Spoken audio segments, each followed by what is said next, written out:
Hello, higher algebra students, back here with our first new lesson, but second lesson technically of the year. Solving equations and inequalities. We'll jump into it here. So things just to always think about for our classes, try and bring a positive attitude. I know it can be tough when we're in e-learning, but I hope that's something that uh, you kind of invest for that amount of time just to kind of be in with the group. Make sure your camera's on, microphone's off. Make sure you have a charged iPad ready to roll. Calculator, the trick is what I have on Schoology and updates. Grit and self-advocacy. So that just means the idea of fighting through things if they aren't going well at the moment with the grit and trying it. And self-advocacy, of course, is the idea that you will ask questions if you have them, whether it be of me or of a classmate or whatever it may be. And then just that you finished your assignment, which hopefully will be done during class most of the time. Here's just a little breakdown overall of how we're going to be grading. Formative is 15%. Late work is accepted for full credit up until the summative assessment. After that, it's a 0. Mainly notability problems, but some Schoology quizzes as well. Summatives will be generally a regular test, but we will have some projects and things like that. And you can take a retake. You just have to meet with me one-on-one to go over any errors on your original test, and then there may be some other requirements like having all your homework completed and things like that. General class structure here will be that we're going to be together for the first 5 and last 5 for sure. We'll have a live lesson, even though that might kind of be going through the videos, and then you'll have some formative work time. So just a recap quickly of some of the questions that you had from the first round with distributive property and order of operations. So here, looking at this top question, first thing that we can do here is get the distributive property in play. Now keep in mind, since that's -6, that's a -6.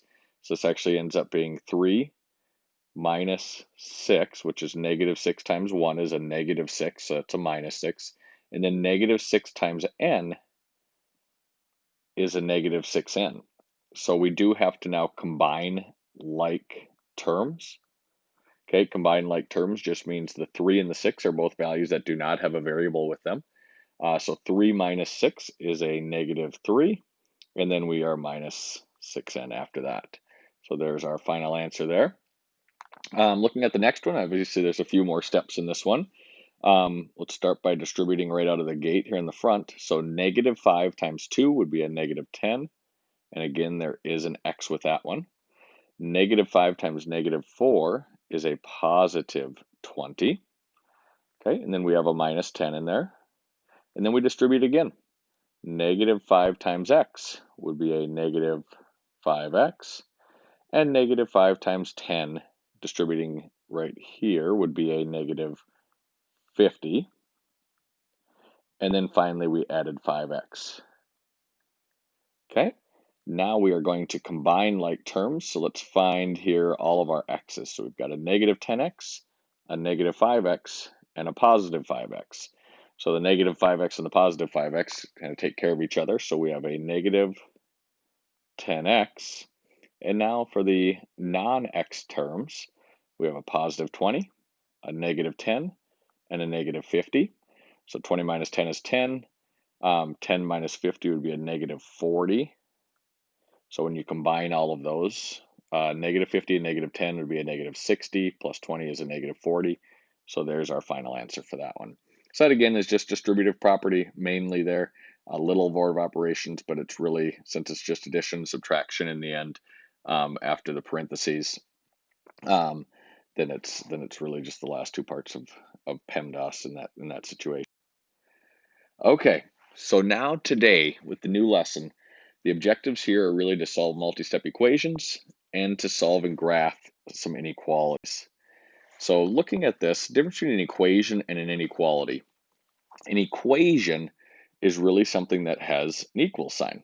Okay, so for us, and where we can kind of solve for x to be an actual value. So as you look at this down here, like for x to equal 5, would just be that dot. Okay. Now that's an equation, x equals 5. Now an inequality is going to have that less than or equal to or greater than or equal to. And again, that now spans numbers. So here, 5 is at our center. This says less than 5. So I'm going to put an open circle because it can't be 5. It's got to be less than it. So all of that space going off to the left would be the less than 5 territory. Now, if it were less than or equal to 5, as we see in this third one,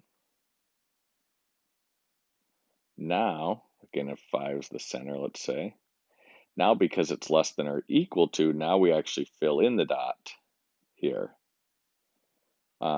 Sorry, that's with my finger, so it's a little ugly, but now we fill in the dot because it can be 5 or anything less than that. So it could be 0, could be -80, could be -1,000,000, as long as it's less than or equal to 5. So again, in this one, it can't equal 5 because of it being less than. In this one, it could equal 5 because it's less than or equal to.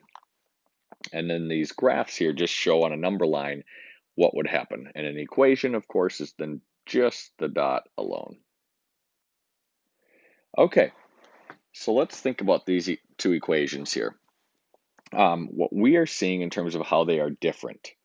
Okay, so this one here has a b term with the variable and a non-b term, which would be the -9 on the left side and the 11 on the right side.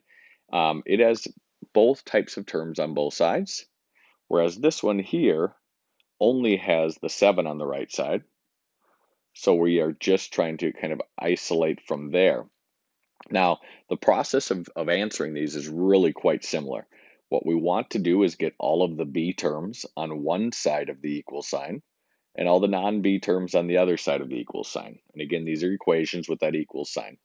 So typical routine that I like to utilize when you have a question like this one is I find the value with the variable that is less, okay? So we've got a 5b on the left side and a 3b on the right side. So I'm going to go to that 3b and undo the 3b. So right now it's a positive 3b. So to undo it, I'm going to subtract 3b. And to be fair, what's done unto one side must be done unto the other because it's an equation and they have to stay equal. So you can't do something to one side, not do it to the other, because then they would not be equal anymore. So on the left side now, and you could draw a line down here if you want to, but on the left side we have 5b minus 3b, which is going to be 2b, minus 9. And on the right side, the 3b's took care of each other now, so it just equals a positive 11, okay? So what I did is I moved the b's that direction from right to left. So now I'm going to move the non-b's, which would be the -9 here, the other way. So I'm going to add 9 to both sides, which gives me 2b on the left side because the 9's are gone, and 20 on the right side. So 2b equals 20. Now I'm going to divide by 2 on both sides because right now that b is multiplied by 2. So in order to undo multiplication, you have to divide. So 2 divided by 2 is 1. So that just gives us b on the left side and 20 divided by 2, or 10 on the right side. So again, my process was to find the smaller of the two b's. Okay, if they were both negative, it'd be the one that's more negative. Okay, so if it was -5 and -10, I'd find the -10 and add that to both sides in that case. And then I move the b's that direction, and then I'll move the non-b's the other direction. And then at the end, we're going to divide so that we have that b alone, or multiply so we have that b alone if it's a problem of that type. So here we go on the second problem. On the second problem on the right side here, now we've got the b's together. So we're going to combine like terms first. So we have a 5b and we have a 3b. So I'm just going to go ahead and make that an 8b first of all. Again, the b comes along for the ride. It's like 5 bananas and 3 bananas. Now we have 8 bananas. Minus 9 equals 7. Now again, equals 7. The goal is to get the b's on one side and the non-b's on the other. So I'm going to undo the -9 here. And to undo subtraction, I add. What's done unto one side must be done unto the other. So that gives me 8b on the left side and 7 plus 9, or 16 on the right side. Now again, the b is multiplied to the 8, so to undo that multiplication, I'll divide, and that gives me b equals 2. Because I have to divide again on both sides, because what's done onto one side must be done onto the other. So it's 16 divided by 8, or 2. All right. Couple more here. So these are a little more involved, as you can see. So on this first one here, we do have to distribute right away. Okay, we have that 3m plus 1 there. So the first thing I'm going to do is distribute. So that gives me 6m with a 2 times 3m, and 2 times 1 is 2, so plus 2 minus 4 equals 5m minus 8. Now, if you'll notice here on the left side, we have a plus 2 and a minus 4. That's like terms. So we're going to combine those like terms again. So that gives us 6m. Again, plus 2 minus 4 means that's minus 2 total, because it's 2 minus 4. And then again, we have 5m minus 8. Now, from the last slide, if you recall, the next thing I'm going to do is I'm going to find the smaller of the two m's. In this case, I have a 6m on the left side and a 5m on the right side. So I'm going to take that 5m and I'm going to subtract it from both sides. So that gives me m, just one m left. You could write 1m or just m. Either way is fine. Minus 2 equals, and then the 5m minus 5m is gone. So that gives me a negative 8. Okay, so I moved the m's from the right over to the left. So now I'm going to move the non-m's from the left over to the right, which means I'm going to take that minus 2 and get rid of that by undoing the minus 2. And to undo the minus 2, I'm going to add 2. So that gives me m equals, and then negative 8 plus 2, that means negative 8, and now I'm down $8, but I just got 2 more back, so now I'm only down $6. Again, it wouldn't be negative 10 there. Negative 10 is if you're down 2 more, so you'd be subtracting 2. So this would be m equals negative 6. Now, over on the other side here, again, we've got the parentheses to take care of in our order of operations, which is distributing again. So we've got negative 8h, and then we distribute, so 3 times h right here in the first one. So 3 times h is a positive 3h. Oops, sorry about that. There we go, positive 3h. And then distribute again, which is a 3 times a negative 3, so that's a minus 9. And then finally, it equals 4h. This is my lefty coming in here.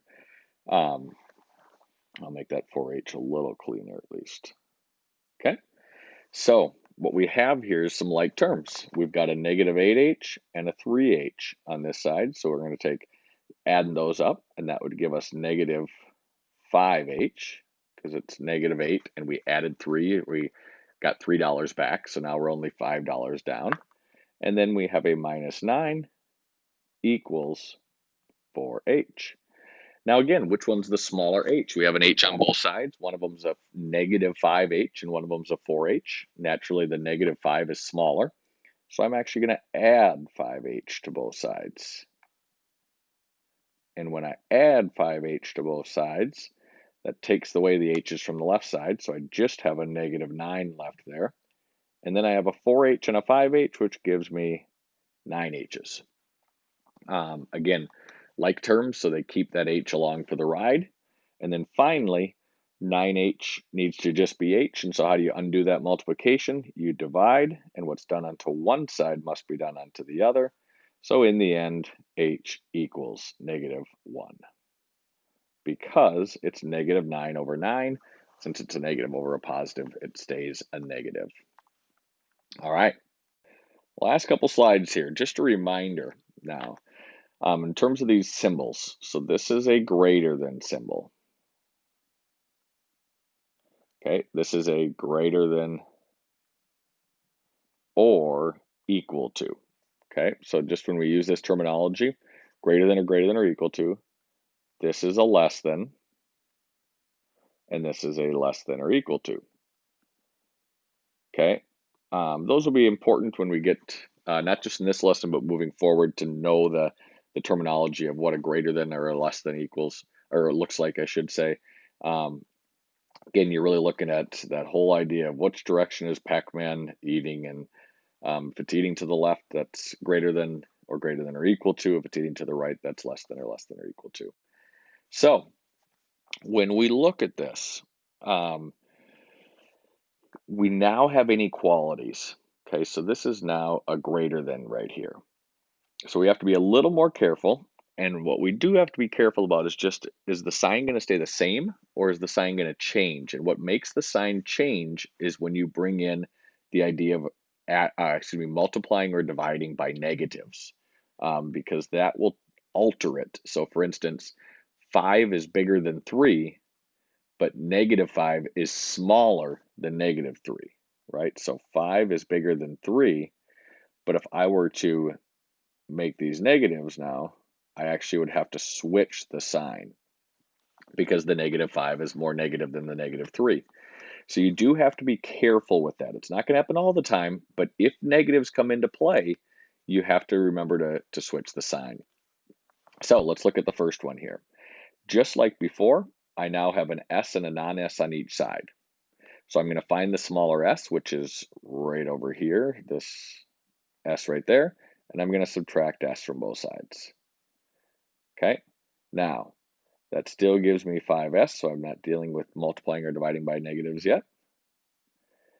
And that minus 8 is greater than 2, and again, these s's are now gone. Okay, so I moved the s's from right to left. So now I'm going to move the non-s's from left to right, which is the 8. So to undo a minus 8, I'm going to add 8, which gives us 5s is greater than 2 plus 8, or 10. All right, so we divide by the 5 because it's multiplied to the s right there, so that means s is greater than 2. That one was pretty straightforward. We didn't need to worry about changing any signs. It looked a lot like the equations that we just looked at, but now we just have that inequality of being greater than instead of the equals sign. So that just means s can be any value that's greater than 2 here to make this work. So if s were 10, that means this would be 6 times 10, or 60. 60 minus 8 is 52, looking at this now.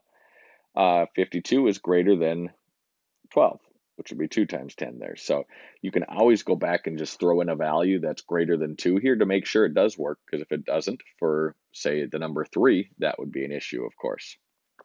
So, right side of this.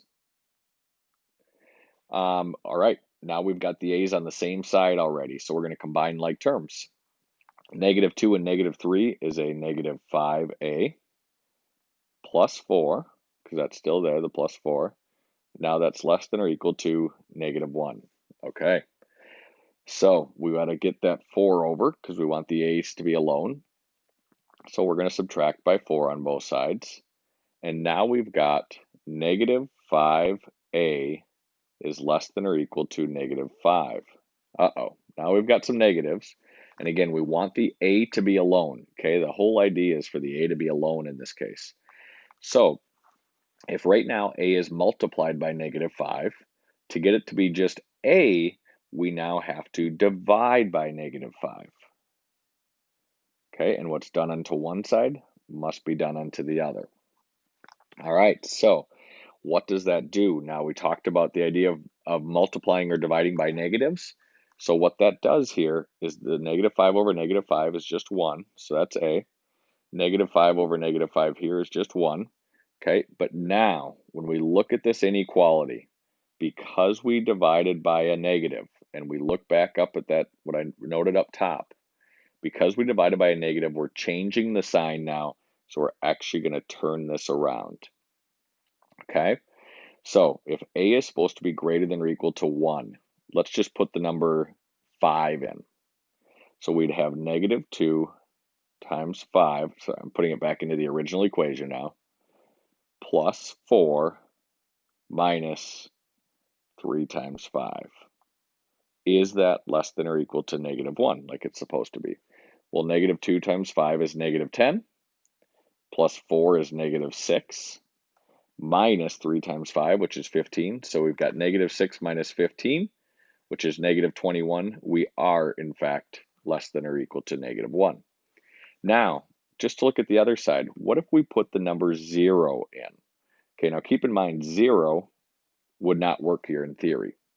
So negative 2 times 0 is 0, plus 4 is 4, minus 3 times 0 is 0, so that would be 4. So is 4 less than or equal to negative 1? No. So 0 is a really easy number to check, just to make sure you did this properly, because the equation is very easy to calculate in this case if it's 0. So 0 didn't work. So we know that we did this properly by saying a had to be greater than or equal to 1, because a could not be 0. So it couldn't be less than or equal to 1, which is what would have happened had we not changed that inequality there. Okay, so that's what we're seeing here, that changing of the inequality. And again, you can go back and check, and I would highly recommend you do that. So the last thing here is just to flip or not to flip. That's the question. Keep in mind right now, your big rule for flipping or not flipping is, are you going to multiply or divide by a negative number? Okay, it's not adding or subtracting, because that's just moving values to the right or side of the equation or the left side of the equation or the inequality. We're looking at, did you multiply or divide? And we typically divide, but it could be multiplying. If it was, say, 1/5 x, then or negative 1/5 x, then you'd be multiplying by 5 on both sides. But if you are multiplying or dividing, sorry, these can't really tell that's a division symbol, by a negative number, that's going to be the key. So keep that in mind. Thank you for watching. Thanks for listening. As always, if you have questions, please ask.